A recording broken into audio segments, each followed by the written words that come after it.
What if I told you the Bible we know today might be missing some of its most powerful and mysterious parts? There's an ancient text called the Book of Jubilees, preserved in the Ethiopian Orthodox Bible, that claims to reveal the real story behind creation, the patriarchs, and even the laws of God. It's like an extended director's cut of Genesis, with deeper meaning, hidden narratives, and cosmic secrets. But here's the twist. Most of the Christian world has never even heard of it. Why? Because the Book of Jubilees was banned, excluded from the official Bible, and labeled too strange or too controversial for mainstream Christianity. In today's journey, we're diving into this mysterious book, also known as Little Genesis, to uncover why it was silenced, what secrets it holds, and what it says about the divine order of the universe. Unlike the familiar creation story in Genesis, Jubilees begins with an even bigger picture. Before the earth, before mankind, there were angels. Created on the very first day, these angelic beings weren't just watching from the sidelines. They were given assignments, cosmic tasks. Some were messengers, others were guardians, and some were in charge of something extraordinary, time itself. That's right. The Book of Jubilees tells us that time, as we know it, is sacred. According to this ancient text, God didn't just create light and life. He created order, a divine rhythm, a cosmic calendar. And here's where things get really interesting. Jubilees claims that the calendar we use today, the one built around the moon in inconsistent months, is completely wrong. Instead, God supposedly gave humanity a solar calendar, 364 days, 4 seasons, each with exactly 91 days. It's a perfect system, designed so that holy days like the Sabbath and festivals always fall on the same day every year. No drifting, no confusion, just divine precision. But somewhere along the way, humanity lost that rhythm. Ancient cultures, including the Israelites, adopted lunar calendars, and Jubilees says that this shift threw everything out of balance. It was more than just a timing error, it was a spiritual one. The book insists that following the wrong calendar isn't just a mistake. It's a rebellion against the divine order. When humanity falls out of sync with God's time, chaos follows. And this isn't just abstract theory. The Ethiopian Orthodox Church, the only major Christian tradition to preserve Jubilees, still follows a calendar remarkably similar to the one described in the book. Could this be one of the last remaining echoes of sacred time? As you can see, the Book of Jubilees doesn't just retell Genesis, it reimagines it with a celestial lens. Angels controlling time, sacred calendars, lost commandments. It's a version of biblical history that feels both ancient and otherworldly. So why did early church leaders reject it? Were its claims too bold, too strange, or did it simply reveal too much? Whatever the reason, Jubilees remains a powerful mystery, a glimpse into a version of history where heaven and earth are more tightly connected than we ever imagined. What if our entire concept of time, how we track days, celebrate festivals, and observe sacred moments, was wrong? According to the Book of Jubilees, it is. In this ancient text, the lunar calendar, used by many ancient cultures, including the Israelites, is seen as a corruption of God's divine order. Why? Because it's inconsistent. Months shift, sacred days drift. Over time, humanity falls out of sync with the rhythm God intended, and Jubilees doesn't mince words about the consequences. There will be those who will surely make observations of the moon, but they will disturb the seasons and make an abominable day the day of testimony. Jubilees 637. To Jubilees, this isn't just a calendar issue, it's disobedience, a rejection of divine structure. But the solution, the book claims, is simple. Return to the solar calendar, a perfect 364-day cycle, laid out by God Himself and maintained by angels. A calendar that keeps time sacred. That brings humanity back into harmony with creation. This isn't the only place where Jubilees shifts our understanding of Genesis. Take the Sabbath. Yes, the book affirms the 6-day creation, but it takes the 7th day, the Sabbath, to a whole new level. According to Jubilees, the Sabbath isn't just a day of rest. It's a cosmic principle, A divine law not just for humans, but for angels too. From the very beginning, God didn't just rest. He sanctified the seventh day as a permanent, eternal sign of holiness. Not just weekly rest, but a framework that governs time itself, including the larger Jubilee cycles of 49 years, times of restoration, freedom, and renewal for the earth, the people, and even the heavenly realms. He sanctified the seventh day and blessed it for all times as a sign of holiness for all his works. Jubilees 2:1. In Jubilees, time isn't just something we live in. It's something sacred we're meant to live by.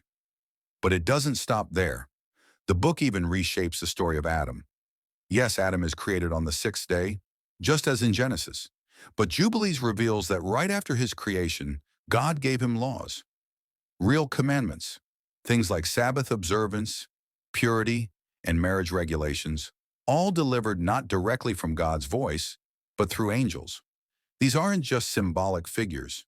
In Jubilees, angels, especially the angels of the presence, are key mediators between heaven and earth. They're the ones who teach Adam and Eve what holiness means. They pass on divine wisdom. They guide humanity from the very beginning. And on the sixth day of the second week, we brought to Adam all the beasts and all the birds and everything that moves on the earth. Jubilees 3:1-2.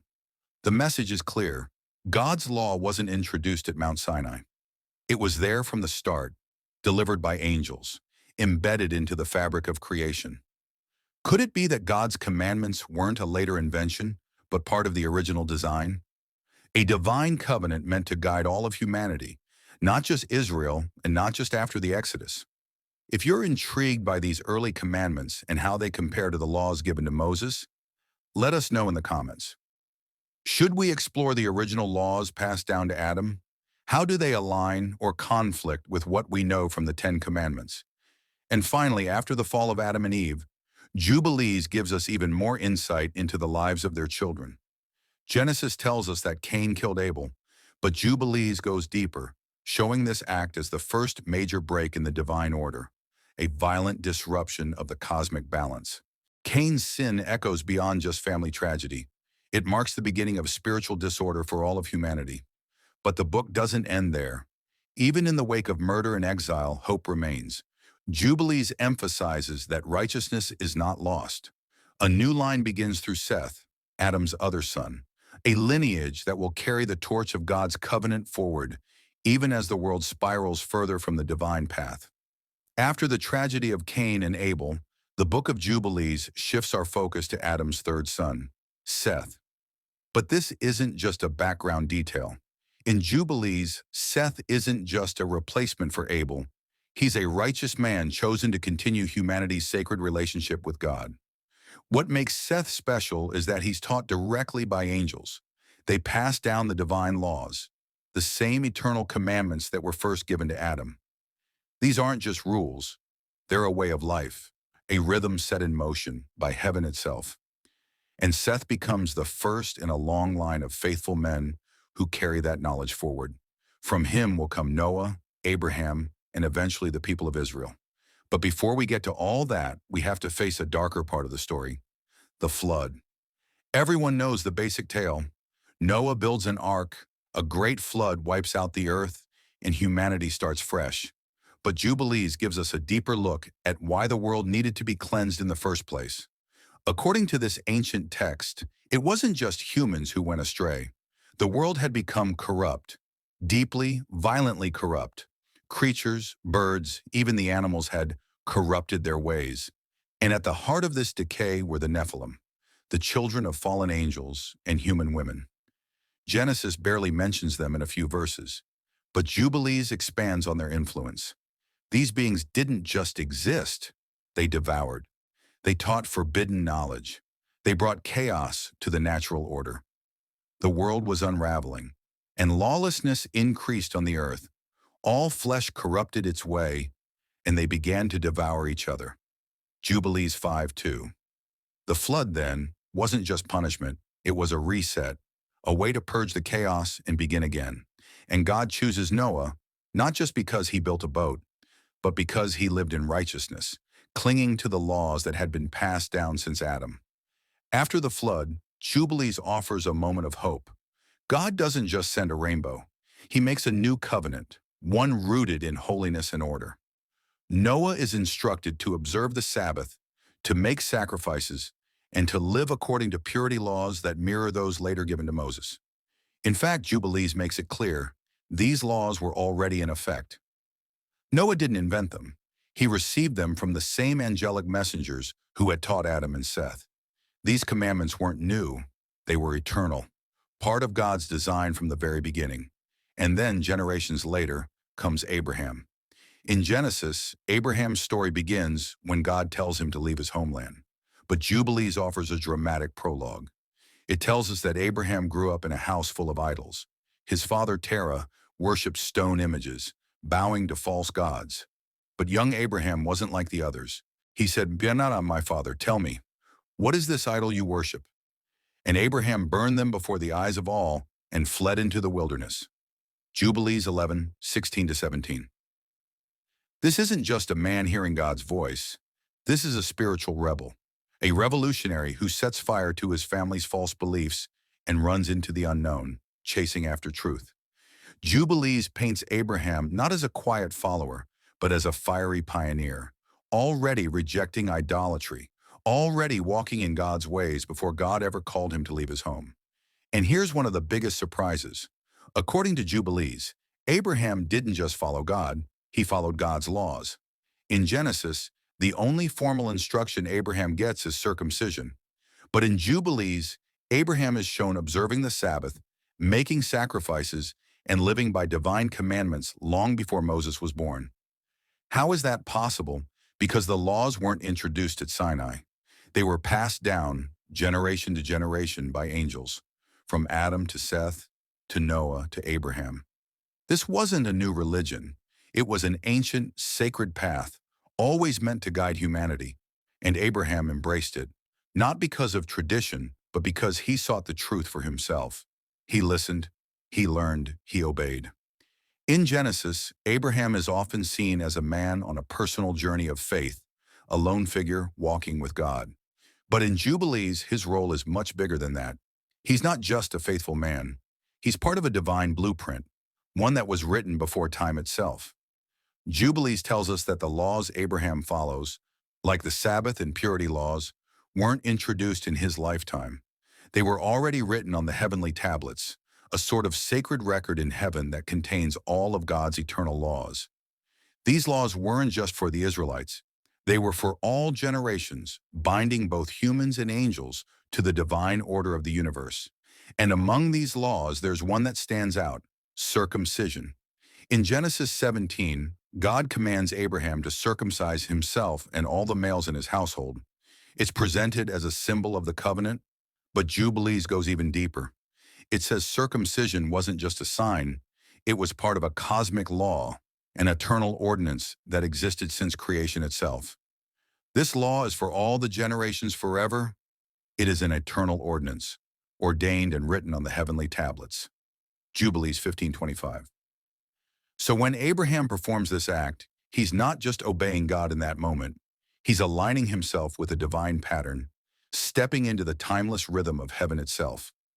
Then comes one of the most dramatic moments in Abraham's story, the binding of Isaac. In Genesis, it's a test. God tells Abraham to sacrifice his son, and Abraham obeys, only to be stopped at the last moment.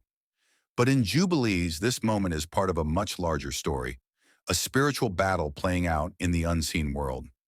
According to Jubilees, it was Mastema, a powerful adversary associated with Satan, who suggested the test. Mastema wanted Abraham to fail, to prove that even the righteous would abandon their faith when pushed too far. But God allowed the test, not to destroy Abraham, but to prove him. And when the moment came, angels intervened to stop the sacrifice. And I stood before him and before the prince of Mastema. And the Lord said, "Command him not to lay his hand on the lad, for I have shown that he fears the Lord." Jubilees 18:10. In this version, the binding of Isaac isn't just a personal test. It's a cosmic confrontation, good versus evil. Mastema wants Abraham to fall, But Abraham's faith shines brighter, and the victory belongs to God. Later, the story turns to Jacob and Esau. In Genesis, we hear that God told Rebekah, before her sons were even born, that two nations were in her womb, and the older would serve the younger. But Jubilees expands this into something much more profound. It tells us that Jacob wasn't just lucky or clever. He was chosen from the very beginning. Even before birth, the plan was in motion.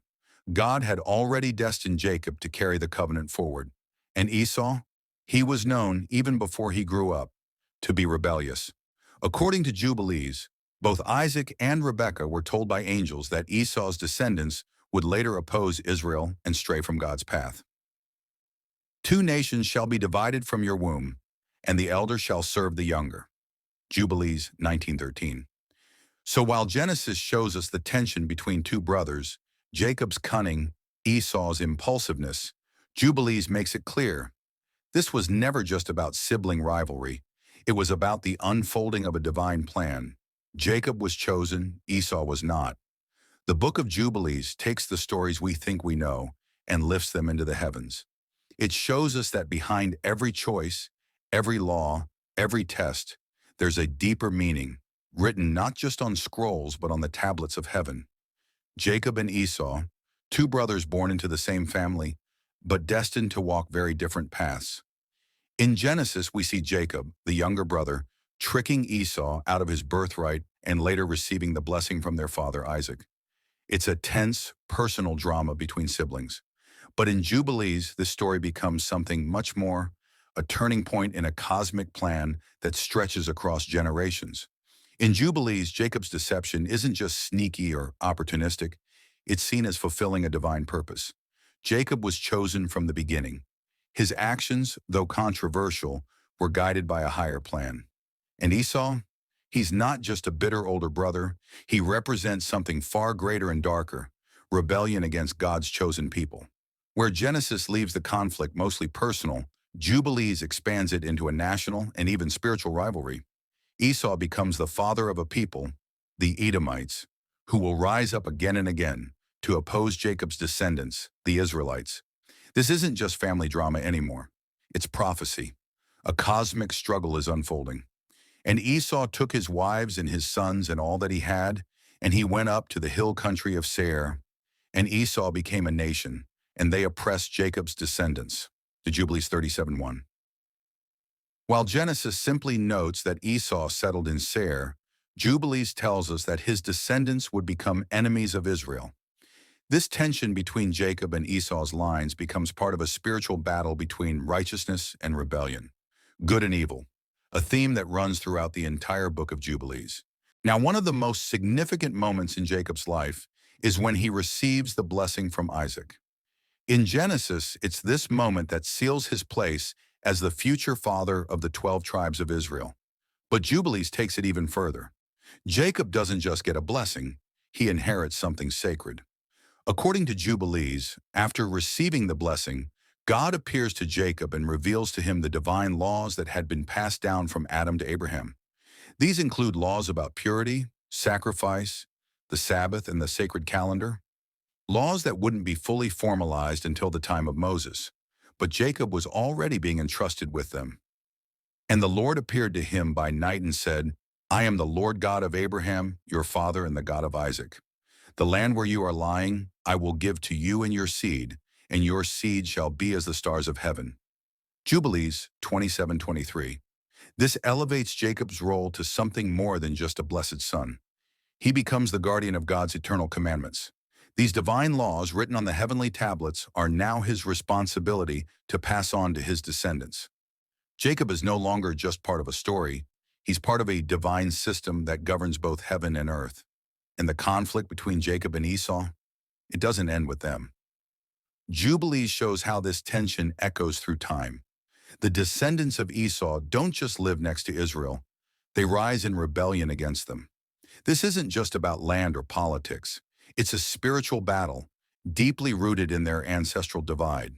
Esau's line, representing rebellion, stands in opposition to Jacob's line, representing righteousness.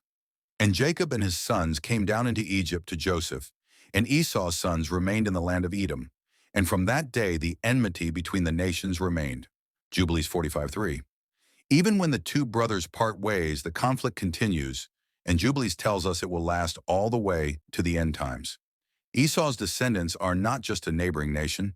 They are symbolic of those who resist God's covenant, a people who will challenge Israel throughout history. This conflict becomes part of Jubilees' broader vision, the ongoing cosmic war between good and evil. The family rivalry turns into a spiritual battlefield. And in that vision, every generation of Jacob's descendants is part of a sacred mission: to walk in righteousness, to uphold the covenant, and to remain faithful to the laws written in heaven. Meanwhile, Esau's line represents the nations of rebellion, those who turn away from the path of holiness. This idea adds powerful weight to the stories we know. They're not just about individual choices, they're echoes of a larger divine narrative. And so the legacy of Jacob and Esau becomes much more than a feud. It becomes the foundation of a spiritual history, one that connects heaven and earth, law and lineage, and the eternal battle between light and darkness. The 12 sons of Jacob, Simeon, Levi, Judah, Dan, Naphtali, Gad, Asher, Issachar, Zebulun, Joseph, and Benjamin, are names we recognize as the founders of the tribes of Israel. In Genesis, we follow the drama and family dynamics that lead to their births. But in Jubilees, their story becomes something much bigger. These weren't just births, they were divine appointments. According to Jubilees, the timing and order of each son's birth wasn't random or accidental. It was orchestrated by God Himself, written into the fabric of creation, and recorded on the heavenly tablets. That means each child was born at a specific moment that aligned with God's sacred calendar. Their destinies weren't shaped by chance, they were shaped by heaven. And Jacob's wives and maidservants gave birth to his 12 sons, each according to the time set by the Lord, and their destinies were written on the heavenly tablets. Jubilees 28:12. This is one of the biggest differences between Genesis and Jubilees. Where Genesis gives us a family saga, Jubilees lifts the curtain and shows us the divine script behind the scenes. These 12 sons weren't just brothers. They were chosen vessels, set in place by cosmic design to shape the future of God's people. Now, among these 12, Reuben, the eldest, was supposed to carry the greatest responsibility, but he made a grave mistake. In Genesis, it's mentioned briefly, he defiled his father's bed. But Jubilees takes this moment and shows us how serious it really was. Reuben's sin wasn't just a personal failure. In the eyes of Jubilees, it was a spiritual transgression, a violation of divine law that had been established long before his time, and because of this, he lost his right to lead. Because of his sin, the firstborn Reuben was not reckoned in the inheritance, but Judah was chosen as prince over his brothers and Levi for the priesthood forever. Jubilees 33:10. Here we see something powerful, God's plan moving forward. Judah, the fourth son, steps into leadership, not by politics or favoritism, but by divine choice. He would become the ancestor of kings, including David and later Jesus. Levi, on the other hand, is set apart, not as a king, but as a priest. And Jubilees doesn't treat this as a simple family promotion. It reveals that Levi's priesthood had been part of God's eternal plan all along. And Levi was set apart for the priesthood forever, to offer sacrifices and to mediate between the people and the Lord, for it was ordained on the heavenly tablets. Jubilees 32:17. Unlike in Exodus, where Levi's priesthood is officially introduced with Moses and Aaron, Jubilees tells us this wasn't something that started in the desert. It was written in heaven from the beginning. Levi's role was never temporary. He was chosen to bridge the gap between heaven and earth, to be the spiritual anchor for the tribes of Israel. And that's the heart of what Jubilees teaches us about the 12 sons of Jacob. They weren't just founding a nation. They were stepping into a sacred mission. Each tribe carried a specific responsibility. Each was expected to uphold the divine commandments passed down from Abraham and Isaac, commandments that came from the heavenly tablets. While Genesis shows the journey of these 12 tribes, through Egypt, the wilderness, and into the Promised Land, Jubilees gives us the deeper layer. These weren't just travelers. They were guardians of God's law. each one born for a purpose that stretched far beyond their lifetime. Their story isn't just history, it's prophecy, it's purpose, and it's part of a cosmic plan that began long before any of them were born. Jacob's 12 sons weren't just the founding fathers of the tribes of Israel, they were born into purpose. In Genesis, we see the drama of their births, their rivalries, and their journeys.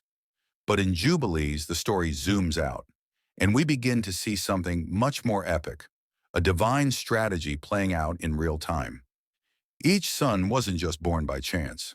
According to Jubilees, their births were carefully timed by God and written into the very fabric of the universe, inscribed on the heavenly tablets. These weren't ordinary children. They were cosmic appointments, each one part of a sacred plan stretching far beyond their lifetimes. And their purpose wasn't just to lead tribes or inherit land. Jubilees makes it clear they were chosen to be guardians of God's law, stewards of a holy tradition. The Lord gives Jacob a powerful message. These are the laws for your sons and their descendants forever, written on the heavenly tablets, that they may walk in them and live. Jubilees 29:6. In other words, their destiny wasn't only about building a nation, it was about preserving a divine order, a way of life rooted in heaven itself. They were chosen to carry a torch of holiness, to pass it down generation after generation. But the story of Jacob's sons isn't all glory. It's also about failure, betrayal, and redemption. One of the darkest moments comes when Joseph, the dreamer, is sold into slavery by his own brothers. In Genesis, we see jealousy and anger boil over. The brothers resent the love Jacob shows Joseph, so they throw him into a pit and sell him for silver, a family torn apart. But in Jubilees, the consequences go far deeper. The brothers' betrayal isn't just a personal mistake, it's a spiritual crime. Jubilees calls it what it is, a sin against the eternal laws of heaven. Their actions are recorded in the heavenly tablets as a major violation, and because of this, their descendants are destined to suffer until repentance comes. And his brothers sold Joseph into slavery, and their sin was recorded on the heavenly tablets, for they had transgressed the eternal laws. And it was decreed that their descendants would suffer until they repented for their great sin. Jubilees 34:4-9. This transforms the story. Their decision doesn't just affect Joseph, it triggers a ripple through time. The future slavery of Israel and Egypt, the hardship, the cries for deliverance, all of it is tied to this moment, a divine judgment set in motion. But even in the midst of betrayal, God's plan keeps unfolding. While Genesis shows Joseph rising to power in Egypt because of his talent for interpreting dreams, Jubilees reveals something bigger. Joseph's entire journey, from the pit to the palace, was already written in heaven. His suffering wasn't random. It was destiny. And it was written on the heavenly tablets that Joseph would rule over Egypt, and through him the sons of Israel would be saved from famine. But they would also be bound in Egypt for a time. Jubilees 42. To Joseph's rise wasn't just luck. It was preparation, a setup for salvation. His leadership wasn't only about food during a famine. It was about opening the path to deliverance, even if it meant his people would have to walk through bondage first. That's the divine paradox Jubilees explores, that sometimes God's plan includes pain on the way to promise. And then there's something Jubilees adds that changes how we see the entire story. Angels. Joseph wasn't alone in that pit, or on the road to Egypt, or in the house of Potiphar. God sent his angels to guard him, guide him, and protect his path. Jubilees paints Joseph's life like a secret mission, watched over by heaven's elite, because his role was that important. And the Lord sent his angels to guard Joseph on his journey to Egypt, that he might not perish. For his life was precious in the eyes of the Lord, and his path had been written on the heavenly tablets. Jubilees 34:21. Can you imagine? Every step Joseph took, angels were there, unseen but active, shaping events, protecting him from danger, and making sure he stayed faithful. Because Joseph wasn't just surviving, he was carrying the weight of Israel's future. This is what makes Jubilees so powerful. It doesn't just retell the story, it pulls back the curtain and shows us the divine choreography behind it all. Every act of betrayal, every moment of forgiveness, every step toward Egypt, it's all part of something so much bigger. Where Genesis gives us the human drama, Jubilees gives us the cosmic drama, the great battle between good and evil, destiny and choice, rebellion and redemption. And at the center of it all is a family chosen not just to lead a nation, but to carry out heaven's will on earth. Joseph's journey wasn't just a rise from the ashes success story. According to Jubilees, it was a divine mission. Every step, from the betrayal by his brothers to his rise in Egypt, was part of a larger plan. Angels were assigned to guide him. His path wasn't just lucky, it was protected, orchestrated, and foretold. Where Genesis ends Joseph's story with his family settling safely in Egypt, Jubilees keeps going. It shows us that Joseph's life pointed forward, straight into prophecy. His role wasn't just to save his family from famine. He was laying the foundation for something far greater, the Exodus. Joseph himself seems to know it. As he nears death, he speaks not just as a brother, but as a prophet. I will die, but God will visit you and bring you up out of this land to the land he swore to Abraham, Isaac, and Jacob. Fear not, for these things have been written and sealed on the heavenly tablets. Jubilees 46:9. That line changes everything. Joseph knows what's coming, the bondage, the deliverance, the glory. Jubilees turns Joseph's final words into a bridge between eras, a moment where history meets destiny. While Genesis shifts from Joseph to a new Pharaoh who doesn't remember him, Jubilees zooms out again. It shows us that Israel's slavery wasn't just bad politics, it was prophecy. The suffering of Israel in Egypt was written long before it happened, and it had a purpose. And it was written on the heavenly tablets that they would be oppressed in Egypt, and that God would bring them out with great power and wonders, so that his name would be glorified. Jubilees 48:1. This is one of Jubilees' most powerful ideas, that even suffering has meaning. Israel's bondage wasn't random. It was a necessary fire preparing them for something holy. The Exodus wasn't just an escape, it was a divine unveiling, a moment when the world would see who God really is. And behind the scenes, a spiritual war was raging. Jubilees reveals something Genesis only hints at. Pharaoh's stubbornness wasn't just pride, it was influenced by dark spiritual forces. Mastema, a figure often linked to Satan, plays a key role. He doesn't just whisper lies, he actively seeks to destroy Israel, to make them break faith with God. And the prince of Mastema stood against them, and he sought to destroy them with hard bondage, and to cause them to forsake their faith in the Lord. To Jubilees 48:9. Now the Exodus becomes more than a battle between Moses and Pharaoh. It's a showdown between heaven and hell. The plagues, not just natural disasters, but spiritual strikes in a divine war. Mastema tries to tighten Pharaoh's grip, but God responds with power, signs, and wonders, proving that no force, on earth or in the heavens, can stop his plan. And behind it all, the heavenly tablets remain at the center. In Jubilees, these tablets are more than divine records. They're the blueprint of history. They hold the calendar, the commandments, and the key events of salvation. The timing of the Exodus, the giving of the law, the rise of the tribes, all of it was written long ago. God isn't reacting to events. He's fulfilling a plan. In the Book of Jubilees, the Exodus is more than just a moment of escape.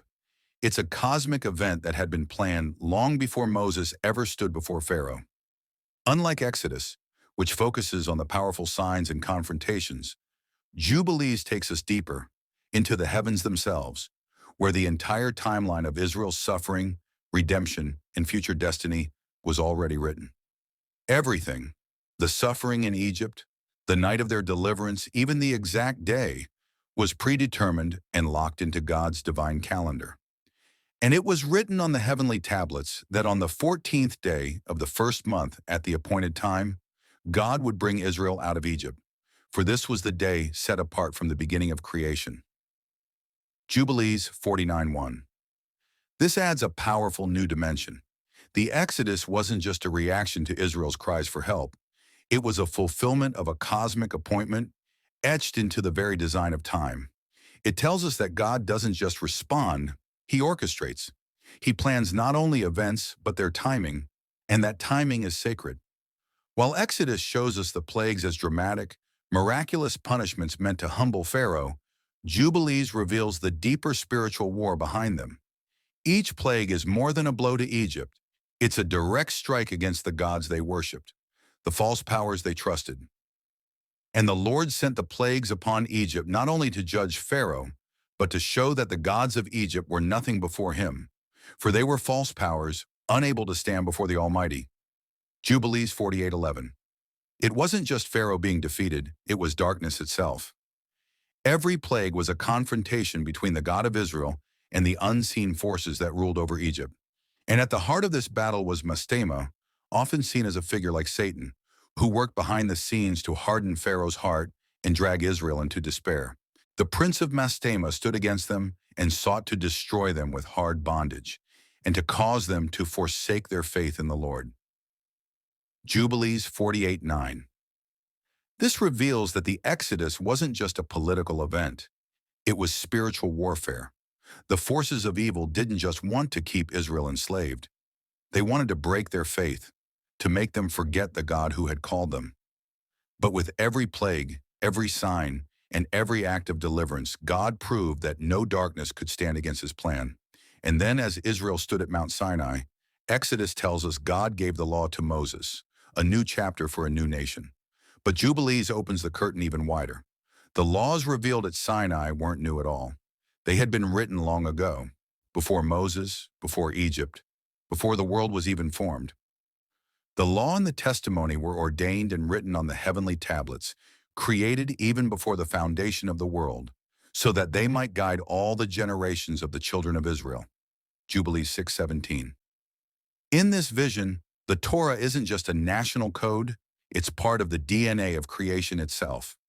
Moses wasn't inventing something, he was uncovering it, revealing to Israel a divine truth that had always existed, waiting for its time to shine. And perhaps most striking of all, Jubilees insists that the great forefathers, Abraham, Isaac, and Jacob, weren't just righteous men. They were already living by this divine law, long before it was ever given at Sinai. Where Genesis shows the patriarchs making covenants and building altars, Jubilees reveals that they were observing the Sabbath, keeping dietary laws, and following commandments that many assume began with Moses. They weren't just men of faith, they were men of obedience, guided by angels and divine visions that connected them directly to heaven's will. Abraham in particular is portrayed not just as the father of nations, but as a model of Torah living. He kept the Sabbath, he practiced purity, he made sacrifices not out of ritual, but in line with divine commandments that had been passed down through revelation. In this way, Jubilees reframes the entire biblical timeline, not as a progression of new laws and changing covenants, but as the unfolding of one eternal plan. The same laws, the same truth, slowly revealed, carefully timed, and always in alignment with what was written on the heavenly tablets. In the Book of Jubilees, the law of God isn't something that began with Moses. It's portrayed as eternal, written not on scrolls or stone first, but on the heavenly tablets themselves, long before Moses was ever born. Jubilees tells us that the righteous throughout history, like Abraham, were already following these divine commands. Abraham didn't wait for Mount Sinai. He circumcised his sons. He honored the Sabbath. He kept the commandments that had been revealed to him by angels. And the law was revealed to him through the angels of God. The Jubilees 16:28. So when Moses receives the law, he's not inventing something new. He's delivering something ancient, something that had been guiding the faithful since the beginning of time. Moses was simply chosen to bring the full version of that eternal truth to Israel. But Jubilees adds another layer to this divine law: time. Unlike the Bible's focus on specific rules and rituals, Jubilees reveals that how we measure time itself is part of God's law. The calendar isn't just a tool, it's sacred. Timekeeping is a commandment. Following God's calendar with its 364-day solar year isn't about astronomy, it's about harmony with heaven. Sabbaths, festivals, jubilee years. These are more than dates. They are spiritual alignments, moments when heaven and earth move together in rhythm.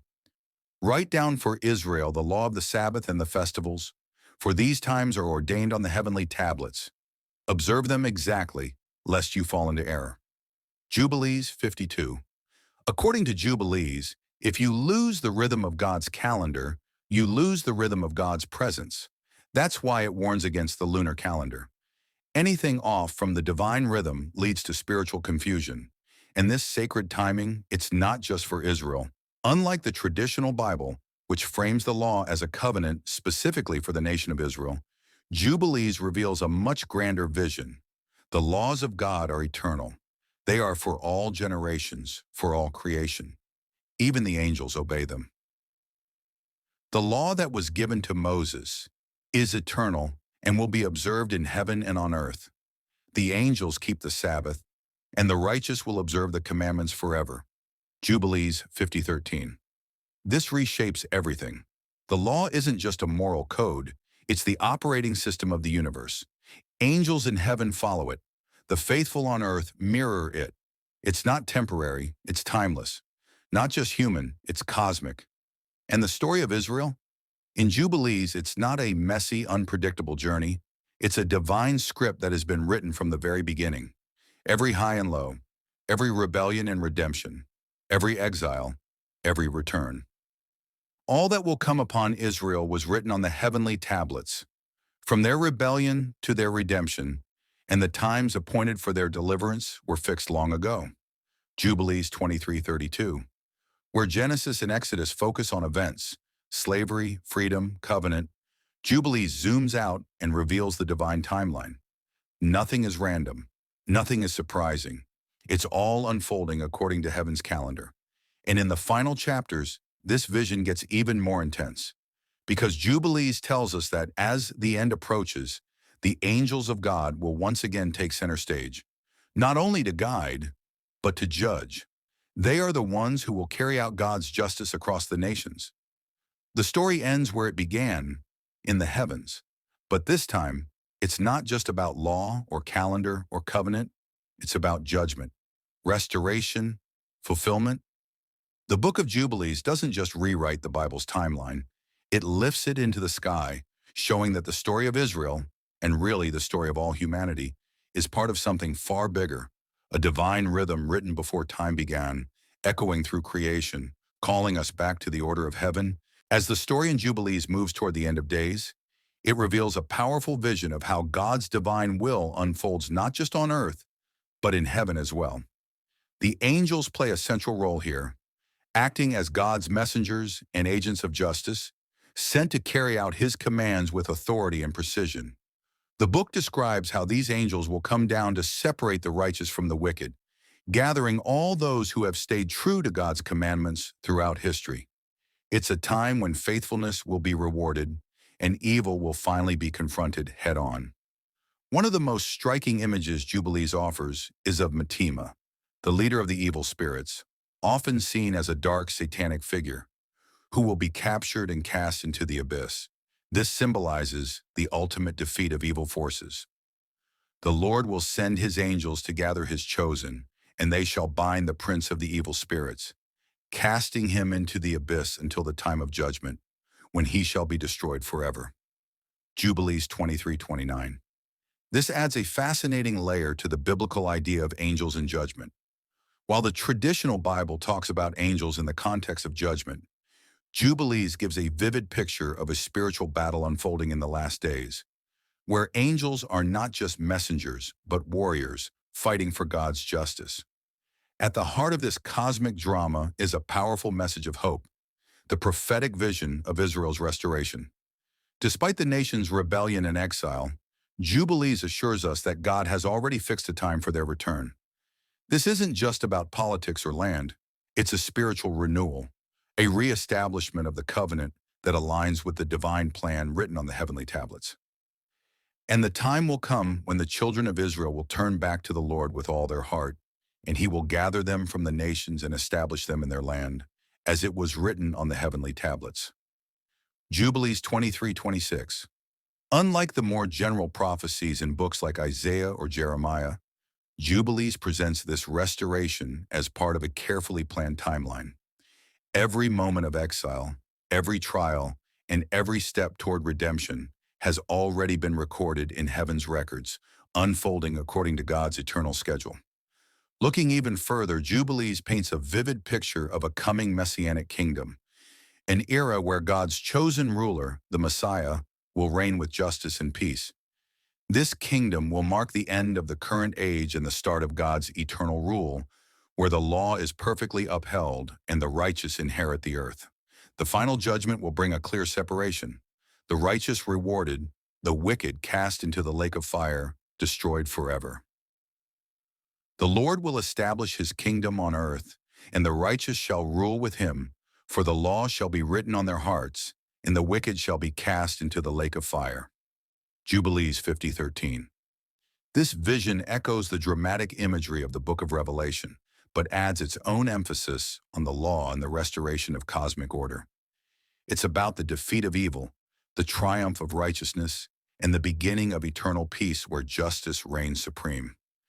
If this deep dive into Jubilees and its unique cosmic vision of biblical history has sparked your interest, please share this video with others who love exploring the mysteries behind these ancient texts.